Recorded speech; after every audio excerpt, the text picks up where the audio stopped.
Hi kids, Mr. Thompson here. We're going to graph this rational function. We're finally putting all the pieces together. So the first thing that we want to do is step 1, factor. So let's factor this. F of x is going to become 2 times x squared. Notice because x is squared, there's a double right there, and that's going to come into play. And in the bottom, that difference of squares factors to x plus 3 times x minus 3.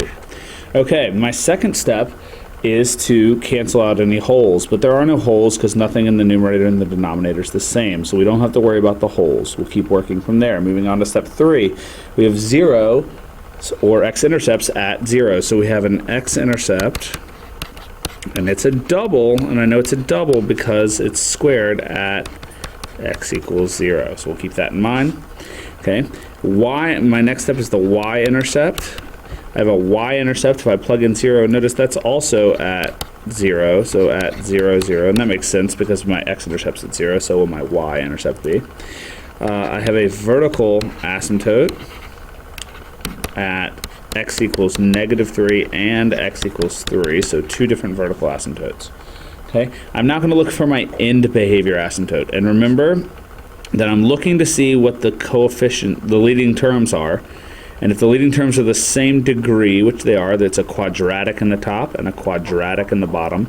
Since the leading terms have the same degree, then we're just looking for the ratio of the leading coefficients. So in other words, I'm looking at 2 divided by 1, and I have a horizontal asymptote in this case at y equals 2 divided by 1, which is y equals 2.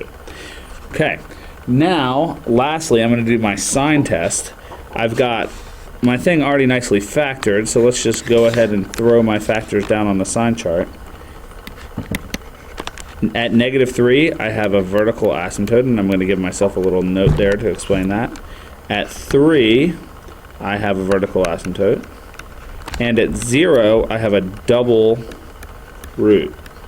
Now again, that double root, the times 2 root, is going to make it so that the sign doesn't change. So now when I plug in a big negative number, let's try f of -100, for example. I'm going to get 2 times -100 squared over -100 plus 3 times -100 minus 3. The numerator is going to be positive because the negative gets squared, and the denominator is going to be a negative times a negative, which is a positive as well. So I've got a positive value far to the left. So positive, it'll alternate except at the double root where it doesn't alternate, it stays the same sign because it bounces off, and then back to alternating again. So now I've done all my steps, and I know I've got a bunch of information that I need to put down onto my rational function. So let's draw ourselves some x and y axes. Okay, my x-intercept, my double root is at 0, and my y-intercept. I've got a vertical asymptote at -3 and vertical asymptotes at 3. So let's go ahead and give those some definition. Okay, and I have a horizontal asymptote at 2. Okay, now I still don't quite know where the graph goes. So the last step of this is often the trickiest. Where do I put the graph? So as I look at this, I'm going to use the sign test to help me. Notice that everywhere to the left of -3, I need a positive y. But if I'm on my asymptote over here and I go down that way, I'm going to get some negative y values. Not to mention, I'm going to have an x-intercept, which shouldn't work because there is no x-intercept there. The only place you're allowed to cross the x-axis is at an x-intercept. So that means my graph is going to have to be, let me change color up here.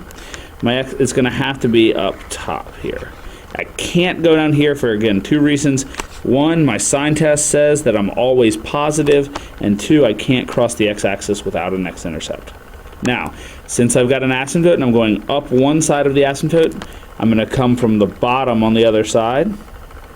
I come here, I hit this x-intercept, but it's a double, so it's going to bounce off, and I'm going to go back down this asymptote. The asymptote's acting like magnets, pulling my curve towards them.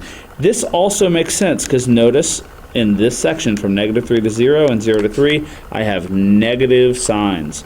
Then I go down one side of the asymptote. I must come from above on the other side. and I head out my horizontal asymptote, which should make sense, and it does because my sign is positive. I haven't broken any of my rules, right? I haven't crossed the x-axis, I haven't touched the x-axis, accepted the 0, which was a double, and it bounced. My sign test is all groovy. I'm good to go. All right, have a good day. Oh, wait, whoops. Just kidding. Let's check real quick. That's why I had the calculator up. We can always check on the calculator to make sure that it worked. So if you are interested in 2x squared divided by, parentheses, x squared minus 9, I can always check my work, and voila, looks great. Okay, have a good one for real. Bye.